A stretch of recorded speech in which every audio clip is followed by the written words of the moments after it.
Welcome to this video lecture. This lecture is about respiration in plants.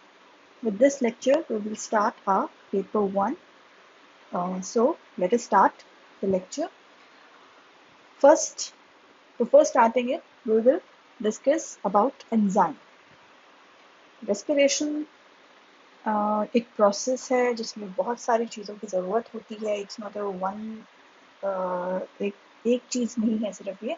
तो इसलिए इसका एक पार्ट है एंजाइम. तो एक बार स्टार्टिंग में थोड़ा सा एंजाइम के बारे में हम जान लेते हैं कि एंजाइम्स होते क्या हैं, because enzymes play are important role in the process of respiration.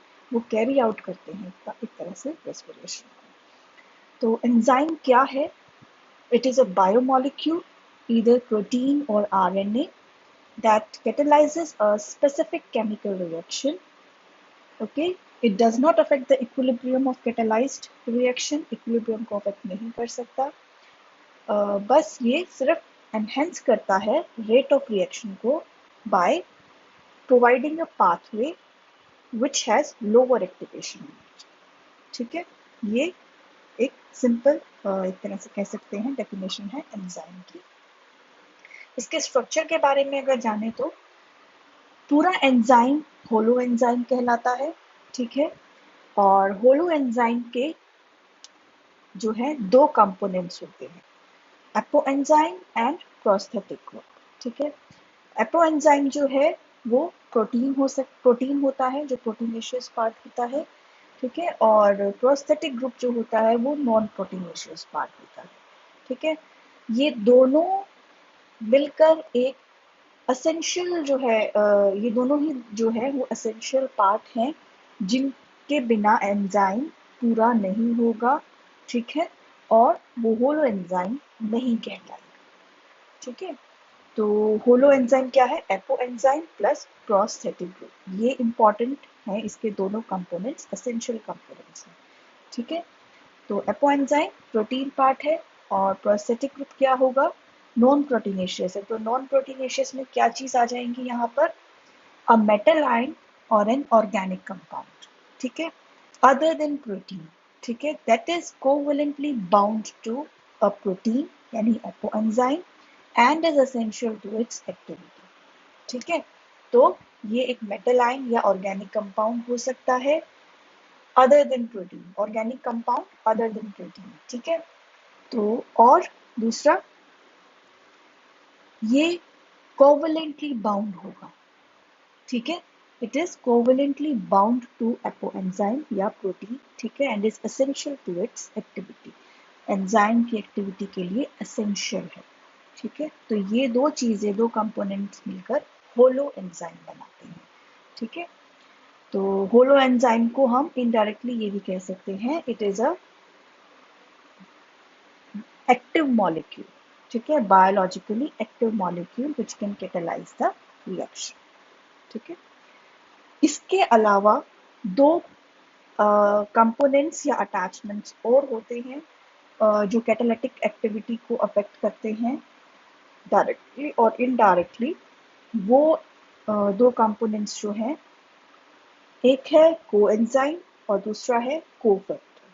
ठीक है, वो क्या करते हैं? वो एनहेंस करते हैं और हेल्प करते हैं कैटालिटिक एक्टिविटी में. ये ध्यान रहे, ये हेल्प करते हैं कैटालिटिक एक्टिविटी में. तो इसमें क्या आएगा कोएंजाइम में? कोएंजाइम वो होंगे जो ऑर्गेनिक कंपोनेंट होगा. ठीक है, और ज़्यादातर ये विटामिन होते हैं.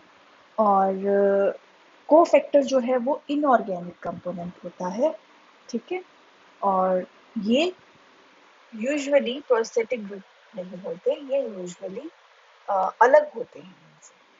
कुछ केसेस में हो सकते हैं ये सिमिलर, लेकिन यूजुअल जो एक स्ट्रक्चर अगर हम स्टडी करें तो holo enzyme is equal to apo enzyme and prosthetic group. And इसके अलावा भी कुछ कंपोनेंट्स हो सकते हैं, वो है coenzyme and cofactor.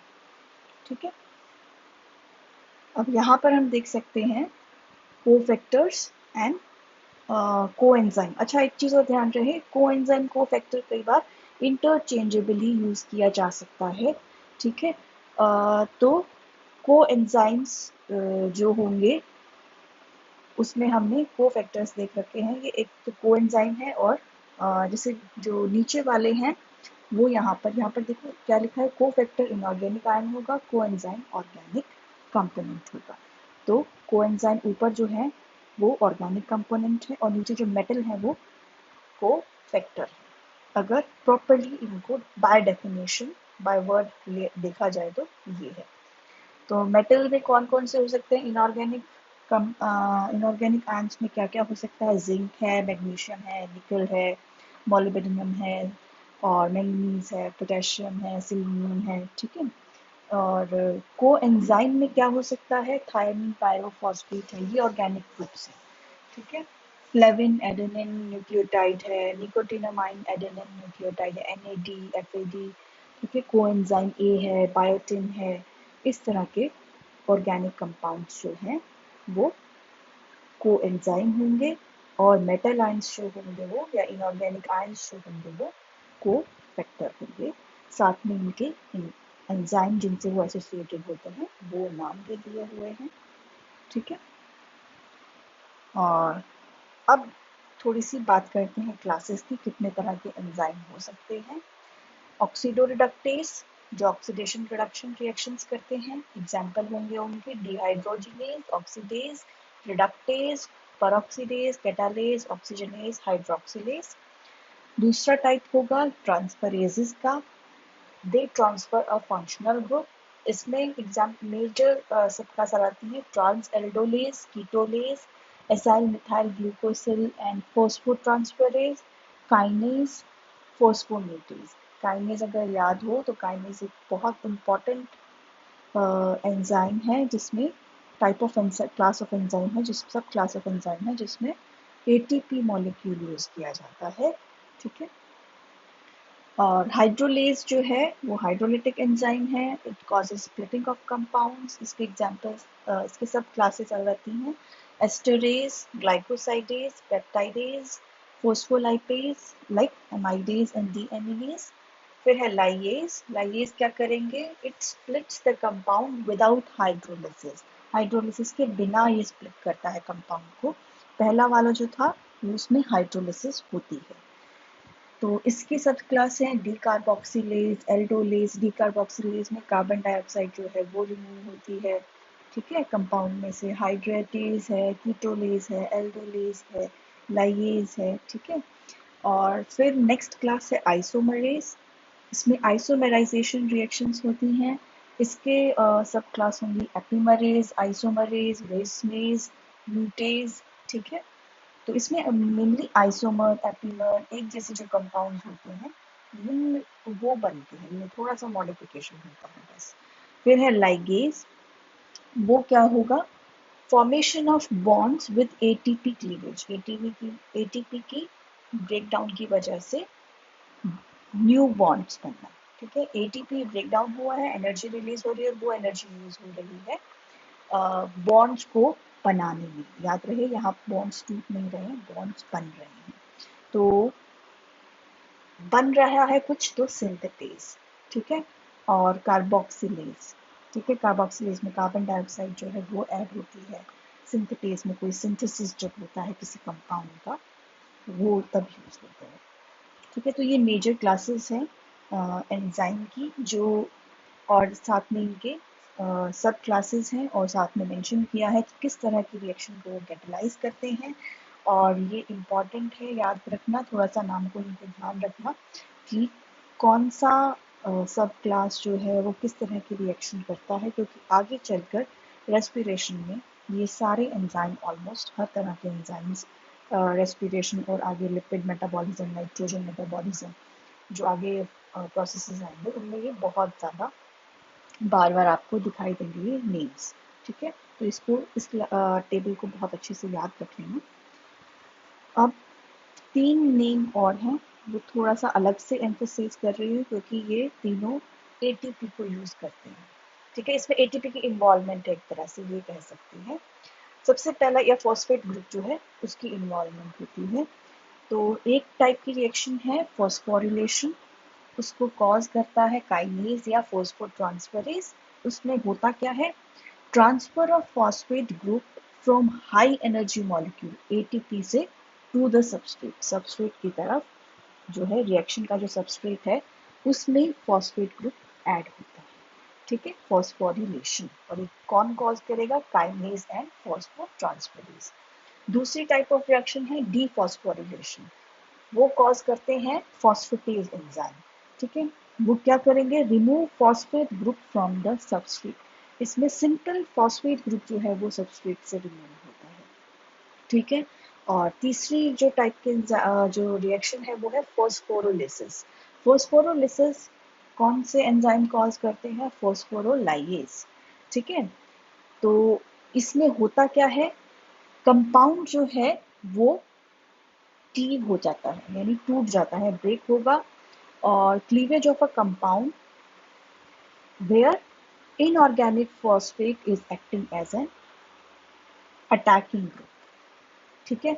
Inorganic phosphate जो है वो अटैकिंग ग्रुप है, और वो जब अटैक करता है तो जिस पर्टिकुलर बॉन्ड पे वो अटैक करता है वहाँ वो बॉन्ड ब्रेक हो जाता है और कंपाउंड क्लीव हो जाता है, ठीक है, ब्रेक हो जाता है। सो ये तीन टाइप ऑफ रिएक्शंस हैं जो बहुत कॉमनली आपको दिखाई देंगी, फॉस्फोरिलेशन, डिफॉस्फोरिलेशन, फॉस्फोराइलिसिस। तो ये भी थोड़ा सा ध्यान रखें।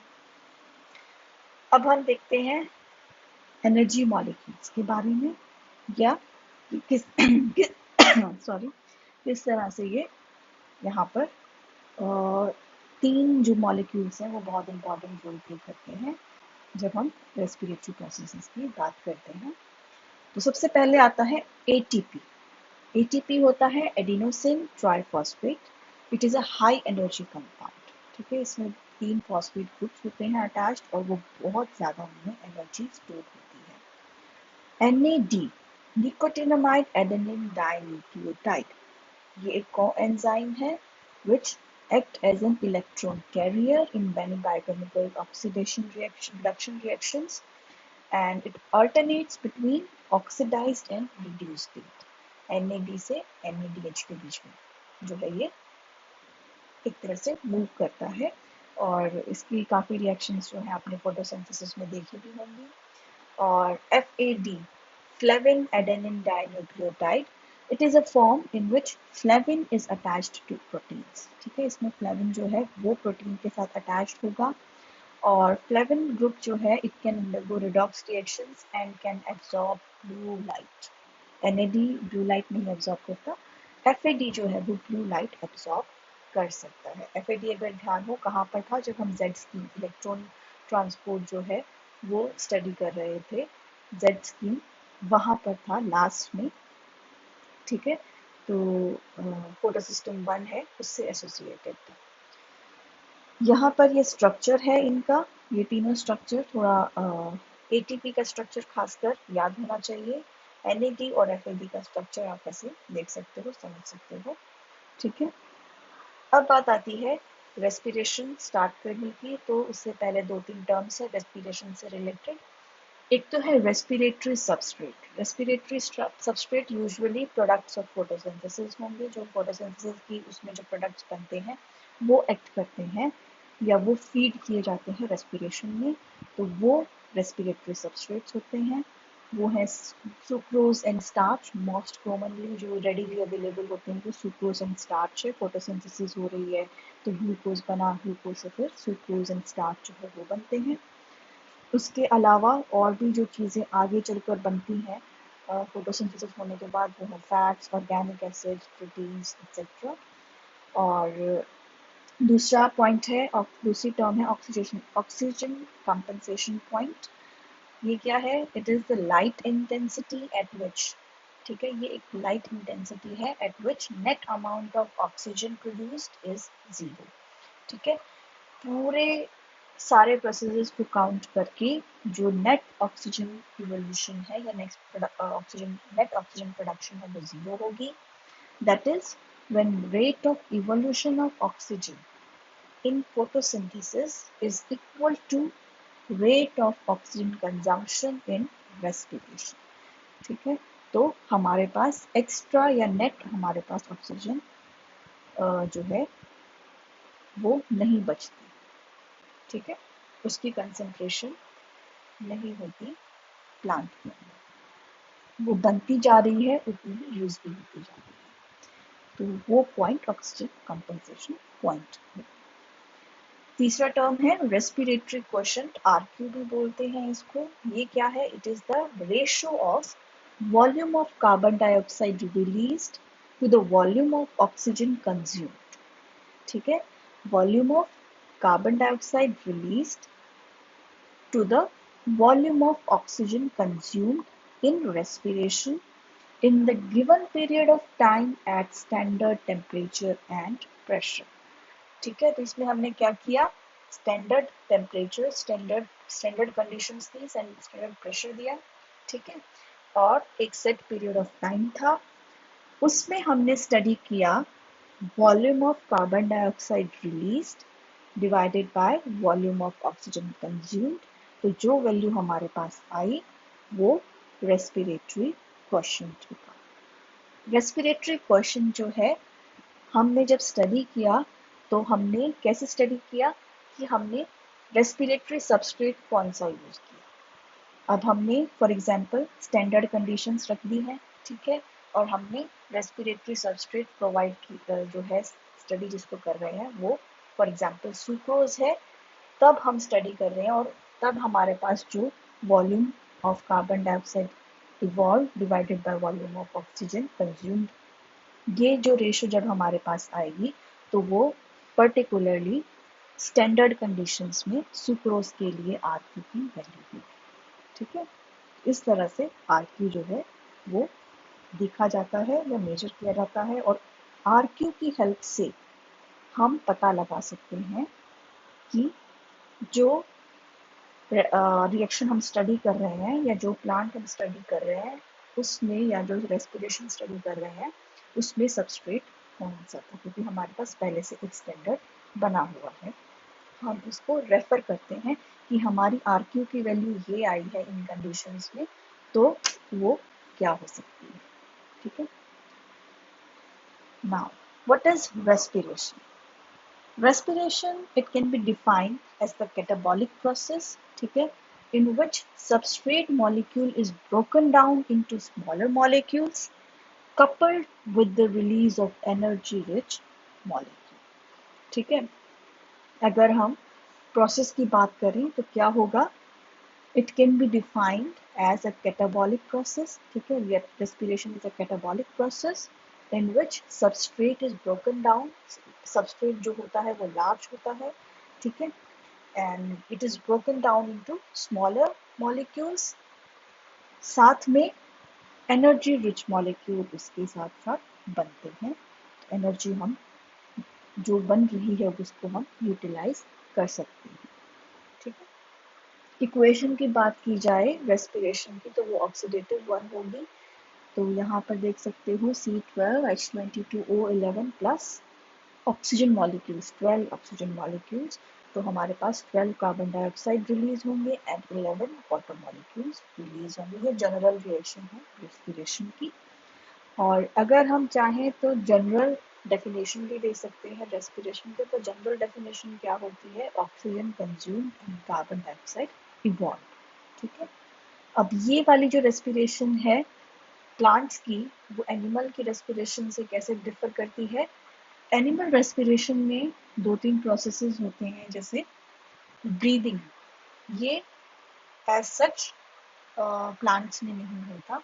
ठीक है, और गैसियस एक्सचेंज जो है, सरफेस पर गैसियस एक्सचेंज जो होता है वो नहीं होता। इस तरह से ये चीज़ें कुछ एक स्टेप्स जो हैं ये सिर्फ एनिमल रेस्पिरेशन में मिलते हैं, तो वो उसको हम कंपेयर नहीं कर सकते। यहाँ पर हम जो फिजियोलॉजिकल प्रोसेसेस हैं या रिएक्शंस हैं उनसे ही जो है यहाँ पर उन्हीं को कंसिडर करेंगे, उन्हीं को स्टडी करेंगे।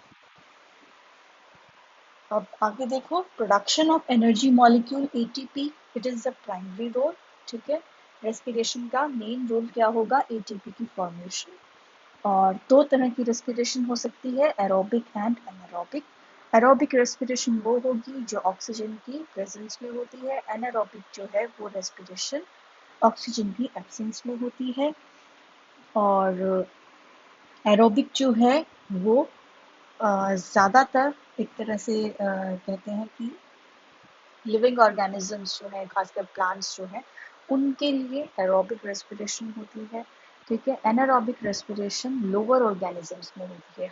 एरोबिक हायर ऑर्गेनिजम्स के लिए है जो एटमॉस्फेयर से एक्सपोज रहते हैं, और एनारोबिक ज़्यादातर लोअर ऑर्गेनिजम्स जो होते हैं उनमें होती है, जैसे बैक्टीरिया है और इस तरह के ऑर्गेनिज्म है, और जो कि ज़्यादातर एटमॉस्फेयर से, ऑक्सीजन रिच एनवायरनमेंट से एक्सपोज्ड नहीं रहते। ठीक है, रेस्पिरेटरी क्वेश्चन की बात की जाए, यहाँ पर फिर से अब उसका मेंशन है। तो it indicates the type of respiratory substrate being used in generating energy molecule.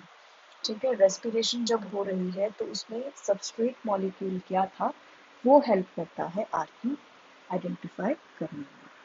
अगर हम आरक्यू स्टडी कर रहे हैं और आरक्यू की वैल्यू या ये रेशो जो है वो 1 आती है, तो मतलब उस रिएक्शन में, उस रेस्पिरेशन में कार्बोहाइड्रेट्स जो थे वो सबस्ट्रेट थे। ठीक है, आरक्यू की वैल्यू अगर 1 से कम होती है तो फैट एंड प्रोटीन्स जो है वो एज अ सबस्ट्रेट प्रेजेंट थे रेस्पिरेशन में, रेस्पिरेटरी प्रोसेस में। और अगर आरक्यू की वैल्यू 1 से ज़्यादा होती है, मोर देन यूनिटी, 1 को यहाँ पर यूनिटी लिखा देते हैं, तो मोर देन यूनिटी होती है या मोर देन 1 होती है, तो मतलब ऑर्गेनिक एसिड्स जो थे वो एज अ रेस्पिरेटरी सबस्ट्रेट यहाँ पर प्रेजेंट थे इस रेस्पिरेशन में।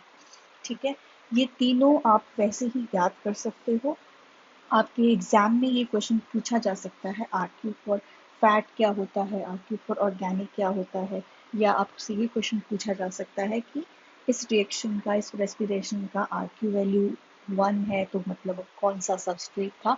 तो ये तीनों आप याद कर सकते हो, इसको याद रखना। ठीक है, तो बेसिकली आरक्यू में क्या है, हम ये स्टडी कर रहे हैं कितनी कार्बन डाइऑक्साइड रिलीज हो रही है और उस सबस्ट्रेट के ऊपर एक्ट करने के लिए कितनी ऑक्सीजन मॉलिक्यूल्स यूज हुए। ठीक है, तो ये चीज है यहाँ पर आरक्यू की वैल्यू जो है, बस यही चीज जो है हमको बताती है। अब नेक्स्ट आता है रेस्पिरेशन में कौन कौन से प्रोसेसेस होते हैं। तो रेस्पिरेशन होती कहाँ है, पहले तो एक बार ये देख लेते हैं। रेस्पिरेशन जब के जो प्रोसेसेस होते हैं वो 3 जगह एक तरह से हम कह सकते हैं प्रेजेंट होते हैं। एक तो साइटोसोल में, साइटोप्लाज्म के अंदर होगा, दूसरा माइटोकॉन्ड्रिया के अंदर, तीसरा वो प्लास्टिड से भी रिलेटेड रहता है, किसी न किसी तरीके से प्लास्टिड के से भी एसोसिएटेड रहते हैं रेस्पिरेटरी प्रोसेसेस। ठीक है, तो साइटोसोल की बात करें, साइटोप्लाज्म की बात करें, तो वहाँ पर जो सबसे कॉमन सबस्ट्रेट होता है वो सुक्रोज होता है, और उसमें ग्लाइकोलिसिस होती है। ठीक है, ग्लाइकोलिसिस होने के बाद जो हमारे पास प्रोडक्ट बनता है वो आगे माइटोकॉन्ड्रिया की तरफ फीड कर दिया जाता है, और वो ऑक्सीडेटिव फॉस्फोरिलेशन करता है वहाँ पर फिर। ठीक है, और उससे एटीपी बनता है। जो मेजर अमाउंट ऑफ एटीपी है वो माइटोकॉन्ड्रिया में बनता है। उसके बाद दूसरा, साथ साथ साइटोप्लाज्म में एक और प्रोसेस होता है ग्लाइकोलिसिस से एसोसिएटेड, वो होगा पेंटोज फॉस्फेट पाथवे। उसमें भी एनर्जी मॉलिक्यूल बनता है, लेकिन वो NADPH होता है। ठीक है, और ये कुछ ज़्यादा कुछ खास बहुत ज़्यादा एनर्जी रिच मॉलिक्यूल नहीं होता। मेन एनर्जी रिच मॉलिक्यूल जो होता है वो ATP होता है। ये एक ब्रांचेस हैं ताकि कहीं पर भी कोई वेस्टेज ना हो, ज़्यादा से ज़्यादा एफिशिएंट प्रोसेस हो सके, इसलिए ये इस तरह की ऑल्टरनेट ब्रांचेस जो हैं किसी भी रिएक्शन में प्रेजेंट होती हैं। और ऐसे ही जब वो प्लास्टिड या क्लोरोप्लास्ट से एसोसिएटेड होता है ग्लाइकोलिसिस, बीच में जो उसमें इंटरमीडिएट प्रोडक्ट्स जो होते हैं या इंटरमीडिएट जो कंपाउंड बनते हैं, रिएक्शन जब चल रही है, हो रही है स्टेप्स में, तो इंटरमीडिएट स्टेप्स जो हैं वो एसोसिएटेड होते हैं इससे, क्लोरोप्लास्ट के एक तरह से कंपाउंड से। तो उसके थ्रू वो कनेक्टेड रहता है क्लोरोप्लास्ट में होने वाली पेंटोज फॉस्फेट पाथवे से भी। ठीक है, तो यहाँ पर एक तरह से ये 3 प्रोसेसेस हैं जो रेस्पिरेशन में होते हैं या एसोसिएटेड होते हैं रेस्पिरेशन से। तो फर्स्ट तो है ग्लाइकोलिसिस, उससे साथ साथ एसोसिएटेड है साइटोप्लाज्म में ही पेंटोज फॉस्फेट पाथवे, और दूसरा क्लोरोप्लास्ट में पेंटोज फॉस्फेट पाथवे, और तीसरा माइटोकॉन्ड्रिया में ऑक्सीडेटिव फॉस्फोरिलेशन। ठीक है, अब बात आती है यहाँ पर ग्लाइकोलिसिस की। हम ग्लाइकोलिसिस जो है उसको स्टार्ट करेंगे। सबसे पहले उसको EMP एंडन मेयरहॉफ पारनास पाथवे भी कहा जाता है। ये तीनों जो है एंडन मेयरहॉफ पारनास, ये 3 अलग अलग साइंटिस्ट जो थे उनके नेम हैं। उन्होंने इसको इस रिएक्शन को एक्सप्लेन किया था। ठीक है, इस रिएक्शन को समझाया था, इस पाथवे को बताया था 1930s में। ठीक है, तो यहाँ पर आप देख सकते हो वो रिएक्शन पाथवे है। पहले तो ये देखो कि तीनों यहाँ पर कैसे मार्क्ड है, cytosol, cytoplast, plastid, chloroplast and नीचे की तरफ माइटोकॉन्ड्रिया। ठीक है, साथ में इसमें एक टर्म आएगी यूडीपी स्टार्टिंग में। यूडीपी जो है वो एडीपी का ही टाइप है। एडीपी में एडिनोसिन होता है, यहाँ पर यूडीपी में यूरिडिन होता है, बिकॉज जो एंजाइम यहाँ पर एक्ट कर रहा है वो यूडीपी को यूज करता है, एटीपी को या एडीपी को यूज नहीं करता। ठीक है, तो यहाँ पर यूडीपी जो है वो यूज होगा। तो सबसे पहले हम स्टार्ट करते हैं साइटोप्लाज्म से। साइटोप्लाज्म में जो है हमारे पास सबस्ट्रेट मॉलिक्यूल 1 होगा, सुक्रोज। ठीक है, दूसरा एक और सबस्ट्रेट मॉलिक्यूल हो सकता है, वो प्रेजेंट होगा प्लास्टिड के अंदर, वो होगा स्टार्च। तो साइटोप्लाज्म में जब ग्लाइकोलिसिस होगी तो वहां पर सबस्ट्रेट मॉलिक्यूल सुक्रोज होगा, और क्लोरोप्लास्ट में जब स्टार्ट होती है ग्लाइकोलिसिस तो वहां पर सबस्ट्रेट मॉलिक्यूल हमारा स्टार्च होता है। ठीक है, तो सबसे पहले हम सुक्रोज का देखते हैं। सुक्रोज को हमें रेडी कैसे करना है यूजेबल फॉर्म में ग्लाइकोलिसिस में। तो सुक्रोज सबसे पहले 2 तरह के एंजाइम सुक्रोज पर एक्ट कर सकते हैं। एक तो है इन्वर्टेज और दूसरा है सुक्रोज सिंथेज। इन्वर्टेज जो है वो डायरेक्टली ग्लूकोज एंड फ्रक्टोज में सुक्रोज को ब्रेक कर देता है। ठीक है, जबकि सुक्रोज सिंथेज जो है वो यूडीपी की प्रेजेंस में, उसको यूडीपी चाहिए तो उसकी प्रेजेंस में जो है फ्रक्टोज एंड यूडीपी ग्लूकोज में सुक्रोज को ब्रेक करता है। ठीक है, तो अब आगे नेक्स्ट स्टेप क्या होगा, ग्लूकोज जो हमने इन्वर्टेज से बनाया था सॉरी, वो कन्वर्ट होगा ग्लूकोज 6 फॉस्फेट में। ऐसे ही फ्रक्टोज जो है वो भी 6 फॉस्फेट में कन्वर्ट होगा। इन दोनों की जो प्रोसेसिंग है उसके लिए एंजाइम चाहिए हेक्सोकाइनेज, और हेक्सोकाइनेज जब एक्ट करेगा तो वो एटीपी जो है वो यूटिलाइज करेगा। तो एक एटीपी ग्लूकोज के लिए यूज हो रहा है हेक्सोकाइनेज में, और एक एटीपी फ्रक्टोज को प्रोसेस करने के लिए यूज होगा हेक्सोकाइनेज में। ठीक है, तो 2 एटीपी यहाँ पर यूज हो रहे हैं। तीसरा जो हमारे पास यूडीपी ग्लूकोज बना था उसके लिए देखते हैं, रिवर्सिबल रिएक्शन होगी, यूडीपी ग्लूकोज पायरोफॉस्फोरिलेज होगा यहाँ पर यूज एंजाइम, और इनऑर्गेनिक फॉस्फेट जो है उससे यूटीपी रिलीज हो जाएगा और हमारे पास रिजल्टिंग जो कंपाउंड है ग्लूकोज 1 फॉस्फेट वो बन जाएगा। ठीक है, और ग्लूकोज 1 फॉस्फेट को हम कन्वर्ट कर देंगे ग्लूकोज 6 फॉस्फेट में, किसकी प्रेजेंस में, फॉस्फोग्लूकोन्यूटेज की प्रेजेंस में। तो अब हमारे पास ग्लूकोज 6 फॉस्फेट आ गया, फ्रक्टोज 6 फॉस्फेट आ गया, और सुक्रोज की तरफ से जो सुक्रोज सिंथेज यूडीपी ग्लूकोज जो था वहां से भी हमारे पास ग्लूकोज 6 फॉस्फेट आ गया। अब ये सारे यहाँ पर इस लेवल पर हमारे पास सब के सब हेक्सोज फॉस्फेट प्रेजेंट है, मॉलिक्यूल है। तो इसको हम कह सकते हैं, इस स्टेप को हेक्सोस फॉस्फेट पूल यहाँ पर प्रेजेंट है। ठीक है, तो इस स्टेप में सारे हेक्सोस फॉस्फेट मॉलिक्यूल्स प्रेजेंट है। यही एक स्टेप है जहाँ पर जो है क्लोरोप्लास्ट एसोसिएटेड होता है साइटोप्लाज्म की ग्लाइकोलिसिस से। ठीक है, कैसे एसोसिएटेड होता है? अब प्लास्टिक जो है वहां पर क्लोरोप्लास्ट के अंदर स्टोर्ड फॉर्म में जो है ग्लूकोज स्टार्च के फॉर्म में स्टोर रहता है। ठीक है, और ये स्टार्च जो है एमाइलोप्लास्ट की फॉर्म में, मेम्ब्रेन जो है क्लोरोप्लास्ट की जो मेम्ब्रेन होती है उनमें स्टोर हो जाता है। ठीक है, एमाइलोप्लास्ट जिनको कहते हैं।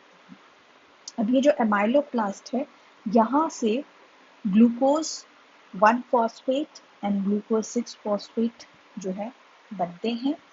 एक्शन होता है यहाँ पर फॉस्फोग्लूकोम्यूटेज का, और ये फॉस्फोग्लूकोम्यूटेज जब इन मेम्ब्रेन पर प्रेजेंट एमाइलोप्लास्ट पे एक्ट करते हैं तो ग्लूकोज 6 फॉस्फेट जो है हमारे साइटोप्लाज्म के हेक्सोस फॉस्फेट पूल में ऐड हो जाता है। ठीक है, यहाँ पर ये देख सकते हैं ना, एमाइलोप्लास्ट लिखा है।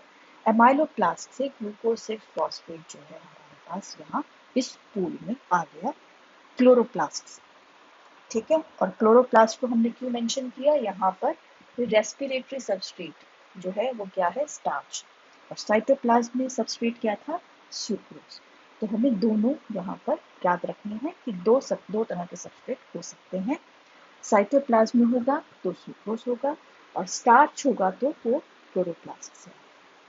तो अब हमारे पास रिजल्टिंग ये हेक्सोस फॉस्फेट पूल बन गया। ठीक है, और यहाँ पर दो तरह के हेक्सोस फॉस्फेट होंगे।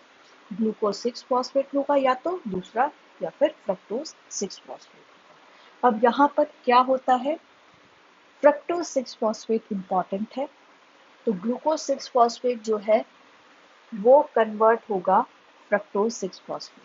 ये देखिए यहाँ पर देख सकते हो ग्लूकोज 6 फॉस्फेट जो है वो रिवर्सिबल रिएक्शन में प्रेजेंट है और कन्वर्ट हो रहे हैं फ्रक्टोज 6 फॉस्फेट पे। एंजाइम कौन सा होगा यहाँ पर? Hexose phosphate isomerase. आइसोमेरेज मतलब यहाँ पर ग्लूकोज 6 फॉस्फेट एक फ्रक्टोज 6 फॉस्फेट, ये दोनों आपस में आइसोमेरिक फॉर्म्स हैं। तो यहाँ पर आइसोमेरेज जो है वो एंजाइम यूज हो रहा है, और रिजल्टिंग इम्पॉर्टेंट जो हमको सबस्ट्रेट चाहिए, कंपाउंड चाहिए, वो बनता है। और वो क्या है? Fructose 6 phosphate. अब फ्रक्टोज 6 फॉस्फेट नेक्स्ट स्टेप के लिए प्रोसीड करता है, और वो नेक्स्ट स्टेप क्या है? फ्रक्टोज 1,6 डिसफॉस्फेट की फॉर्मेशन। ठीक है, फ्रक्टोज 1,6 डिसफॉस्फेट। अब ये दो तरह से बन सकता है। ठीक है, दो एंजाइम्स यहाँ पर एक्ट कर सकते हैं। एक एंजाइम है जो रिवर्सिबल पाथवे फॉलो करता है, और एक एंजाइम है जो इरिवर्सिबल पाथवे फॉलो करता है। जो रिवर्सिबल पाथवे फॉलो करता है वो है इनऑर्गेनिक डाइफॉस्फेट डिपेंडेंट फोस्फोफ्रक्टोकाइनेज। ठीक है, ये इनऑर्गेनिक फॉस्फेट मॉलिक्यूल्स को यूज करता है, और रिजल्टिंग हमारे पास फ्रक्टोज 1,6 डिसफॉस्फेट आता है, कंपाउंड या मॉलिक्यूल। ठीक है, दूसरा एटीपी डिपेंडेंट फोस्फोफ्रक्टोकाइनेज। वो क्या करेगा? एटीपी की प्रेजेंस में फ्रक्टोज 1,6 डिसफॉस्फेट बनेगा। ठीक है, अब ये दो तरह के एंजाइम्स का क्या यहाँ पर सिग्निफिकेंस है? अगर फॉर एग्जांपल एनर्जी मॉलिक्यूल्स कम है सेल में, तो एटीपी डिपेंडेंट मॉलिक्यूल जो है, एंजाइम जो है, वो इतनी एफिशिएंटली काम नहीं कर पाएगा। तो हमारे पास इनऑर्गेनिक फॉस्फेट जो डिपेंडेंट मॉलिक्यूल एंजाइम है वो एक्ट करना शुरू करता है। तो ये भी एक तरह से पार्ट है ताकि एफिशिएंट जो है प्रोसेसेस हो सके, एफिशिएंटली हो सके अगर एनर्जी मॉलिक्यूल एटीपीज की कमी है, डायरेक्ट एटीपीज की, तो हम दूसरा एंजाइम जो है वो कंटिन्यू रखेगा साइकिल। ठीक है, अब इसके बाद नेक्स्ट स्टेप आता है फ्रक्टोज 1,6 बिसफॉस्फेट एल्डोलेज। अच्छा, एक चीज ध्यान रखो, जो एटीपी डिपेंडेंट है वो इरिवर्सिबल है, ठीक है, और एटीपी इंडिपेंडेंट जो है या डाइफॉस्फेट डाइफॉस्फेट जो है वो वाला जो स्टेप है वो रिवर्सिबल है। ठीक है, ये चीज ध्यान रखो। अब नेक्स्ट स्टेप होगा फ्रक्टोज 1,6 बिसफॉस्फेट के ऊपर एक्शन। क्या होगा? एल्डोलेज एंजाइम का एक्शन। एल्डोलेज एंजाइम इसको दो कंपाउंड्स में ब्रेक करेगा। ठीक है, एक है ग्लिसरल्डिहाइड 3 फॉस्फेट और दूसरा है डाइहाइड्रोक्सी एसीटोन 4 फॉस्फेट। ठीक है, glyceraldehyde 3 phosphate, dihydroxy acetone phosphate, ये दोनों भी आपस में एक दूसरे के आइसोमेरिक फॉर्म्स है। तो ट्रायोज फॉस्फेट आइसोमेरेज यहाँ पर बीच में एंजाइम जो है एक्ट करता है। ये क्या है? थ्री एक तरह से कार्बन मॉलिक्यूल्स हैं, तो ट्रायोज फॉस्फेट पूल यहाँ पर बना है। पहले हमारे पास glucose 6 phosphate, fructose 6 phosphate, glucose 6 phosphate again, इनसे हेक्सोज फॉस्फेट पूल बना था। अब यहाँ पर हमारे पास glyceraldehyde 3 phosphate and dihydroxy acetone phosphate से ट्रायोज फॉस्फेट पूल बनेगा। ठीक है, अब यहाँ पर फिर से क्लोरोप्लास्ट इसके साथ एसोसिएट होता है। और वो कैसे होता है? क्लोरोप्लास्ट में क्या होता है? फोटोसिंथेसिस होती है। जब फोटोसिंथेसिस होती है तो वहाँ पर ट्रायोज फॉस्फेट बनते हैं। ठीक है, उन ट्रायोज फॉस्फेट जो है वो डायरेक्टली साइटोप्लाज्म में मूव कर सकते हैं और ग्लाइकोलिसिस में they can take part in glycolysis. लेकिन कौन सा फॉर्म होगा वो? ट्रायोज फॉस्फेट का कौन सा फॉर्म होगा? Dihydroxy acetone phosphate. सिर्फ ये फॉस्फेट, ये वाला मॉलिक्यूल जो है यहाँ पर क्लोरोप्लास्ट की मेम्ब्रेन को क्रॉस करके साइटोप्लाज्म में ट्रांसफर किया जा सकता है। ठीक है, डिस्टल्डिहाइड 3 फॉस्फेट ऐसे ट्रांसफर नहीं होता। ठीक है, तो डाइहाइड्रोक्सी एसीटोन फॉस्फेट जो है क्लोरोप्लास्ट से भी आ सकता है और साइटोप्लाज्म के ट्रायोज फॉस्फेट पूल में ऐड हो जाएगा। ठीक है, अब होगा नेक्स्ट स्टेप। ग्लिसरल्डिहाइड फॉस्फेट यहाँ पर इंपॉर्टेंट मॉलिक्यूल है जिसके ऊपर एंजाइम्स एक्ट करते हैं। तो डाइहाइड्रोक्सी एसीटोन फॉस्फेट जो भी प्रेजेंट होंगे वो आइसोमेरेज एंजाइम की हेल्प से ग्लिसरल्डिहाइड 3 फॉस्फेट में कन्वर्ट हो जाएंगे सारे के सारे। ठीक है, अब ग्लिसरल्डिहाइड फॉस्फेट जो है 3 फॉस्फेट जो है इसके ऊपर glyceraldehyde 3 phosphate dehydrogenase enzyme act करेगा, रिवर्सिबल रिएक्शन करेगा इनऑर्गेनिक फॉस्फेट की प्रेजेंस में। ठीक है, NAD जो है वो यहाँ पर यूज होगा और वो रिड्यूस होकर NADH बनेगा। डीहाइड्रोजनेज रिएक्शन है तो हाइड्रोजन का लॉस होगा सबस्ट्रेट में से। ठीक है, और रिजल्टिंग हमारे पास, और साथ में इनऑर्गेनिक फॉस्फेट यहाँ पर ऐड हो रहा है तो हमारे पास क्या रिजल्टिंग मॉलिक्यूल बनेगा? 1,3 डिसफॉस्फोग्लिसरेट। हाइड्रोजन रिमूव हो गया है और एक फॉस्फेट ग्रुप ऐड हो गया है, तो हमारे पास आ रहा है यहाँ पर 1,3 बिसफॉस्फोग्लिसरेट। ठीक है, यहाँ पर एनर्जी मॉलिक्यूल NADH साथ में रिलीज हुआ। नेक्स्ट स्टेप जो है वो होगा फॉस्फोग्लिसरेट काइनेज का। फॉस्फोग्लिसरेट काइनेज में क्या होगा? ADP से ADP में ट्रांसफर हो जाएगा फॉस्फेट ग्रुप का सबस्ट्रेट से। सबस्ट्रेट क्या है? 1,3 बिसफॉस्फोग्लिसरेट, इसके पास दो फॉस्फेट ग्रुप है तो एक फॉस्फेट ग्रुप ADP से ADP के ऊपर ट्रांसफर हो जाएगा और रिजल्टिंग हमारे पास 3 फॉस्फोग्लिसरेट बच जाएगा। ठीक है, एक ही फॉस्फेट ग्रुप बचेगा सबस्ट्रेट के ऊपर और इस स्टेप में ATP फॉर्म होगा। ठीक है, और ये इरिवर्सिबल रिएक्शन होगी। जब हाई एनर्जी मॉलिक्यूल इन्वॉल्व होता है तो ज़्यादातर रिएक्शंस इरिवर्सिबल ही होती हैं, बिकॉज हाई एनर्जी मॉलिक्यूल जो बन रहा है वो आगे चला जाता है, जबकि हाई एनर्जी मॉलिक्यूल उस स्टेप को जो है, अगर उसमें हाई एनर्जी मॉलिक्यूल बन रहा है तो उसको तोड़ने के लिए भी हाई एनर्जी मॉलिक्यूल एक रिएक्शंस जो है उसकी एनर्जी मॉलिक्यूल जो है वो एनर्जी जो है वो मेंटेन करके रखनी पड़ती है। तो इस वजह से ये रिएक्शंस ज़्यादातर इरिवर्सिबल होती है, ठीक है, क्योंकि इसमें एनर्जी का इन्वॉल्वमेंट ज़्यादा होता है। तो वन वे ही होती है ये ज़्यादातर रिएक्शंस। तो हमारे पास 3 फॉस्फोग्लिसरेट मॉलिक्यूल बन गया है। अब 3 फॉस्फोग्लिसरेट जो है उसमें थोड़ा सा चेंज होगा, और उसमें चेंज में क्या होगा, थर्ड पोजीशन से वो सेकंड जो है पोजीशन पर आ जाएगा। तो ग्लिसरेट का जो सेकंड कार्बन है वहां पर फॉस्फेट ऐड हो जाएगा, किसकी प्रेजेंस में, फॉस्फोग्लिसरेट म्यूटेज की प्रेजेंस में, ठीक है। ये रिएक्शन फिर से रिवर्सिबल है, जैसे आइसोमेरेज था ऐसे ही ये म्यूटेज है, ठीक है। तो बस यहाँ पर आइसोमेरेज में थोड़ा सा चेंज होता है, वो आइसोमेरिक फॉर्म्स बनाता है। म्यूटेज में क्या होगा, थोड़ा सा फॉस्फेट ग्रुप दूसरी जगह ट्रांसफर होगा, थर्ड पोजीशन से सेकंड कार्बन पर ट्रांसफर होता है। तो हमारे पास अब मॉलिक्यूल है 2 फॉस्फोग्लिसरेट।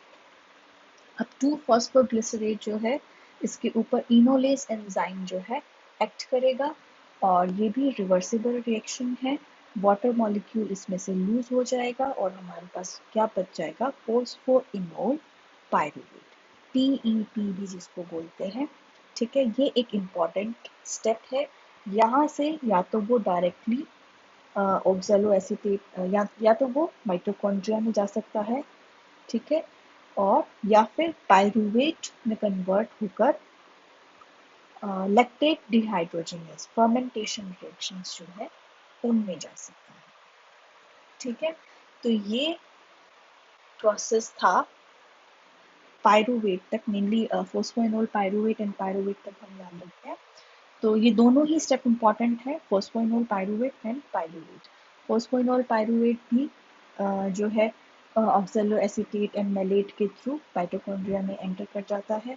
पायरूवेट जो है वो डायरेक्टली माइटोकॉन्ड्रिया में एंटर कर जाता है, या फिर पायरूवेट लैक्टेट जो है वो बनाता है, या एसिटल्डिहाइड जो है वो बनाता है, जो कि फर्मेंटेशन रिएक्शंस होती हैं, और माइटोकॉन्ड्रिया में जो है ऑक्सीडेटिव रिएक्शंस होती हैं।